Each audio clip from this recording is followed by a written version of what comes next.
guys, welcome back. Channel subscribe பண்ணி support பண்ணுங்க.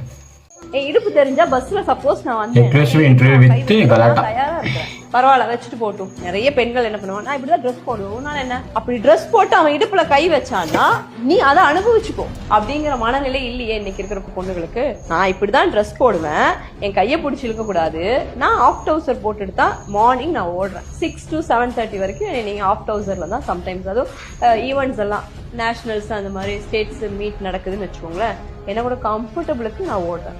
அந்த இடத்துல என்ன யாரும் கை வைக்க மாட்டாங்க அப்படிங்கிற ஒரு தெளிவு வந்ததுக்கு அப்புறம் தான் அந்த ட்ரெஸ்ஸவே நான் என்ன பண்றேன், என்னோட ட்ராக்கை நான் கழட்டுறேன். டவுசர்ல நான் ஓட தயாரா இருக்கேன். அந்த டவுசரை போட்டு டீ நகருக்குள்ள போறது யாரோட தப்பு? அந்த டவுசரை போட்டு நீங்க ஒரு மாலுக்கு போறது யாரோட?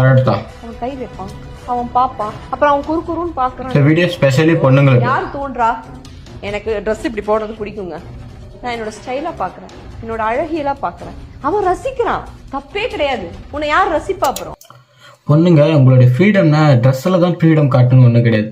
இப்போ இந்த ஃபுல் ஸ்லீவை போடுறது ஆஃப் ஸ்லீவ் போடுறது என்ன பிரயோஜனம்? அதை ஃபுல்லாக போட்டு போகலாமே. அந்த ட்ரெஸ்ஸில் தான் உங்களுடைய ஃப்ரீடம் உங்களுடைய இண்டிபெண்ட்டை காட்டணும்னா மற்ற விஷயத்தில் காட்டுங்க. படித்து சாதிக்கிறாங்க, இங்கேருந்து ஸ்பேஸுக்கெலாம் போகிறாங்க, அந்த மாதிரி ஏதாச்சும் பண்ணலாம். உங்கள் ட்ரெஸ்ஸில் குறைச்சி போட்டு ஒரு மயிர் பிரயோஜனமும் கிடையாது.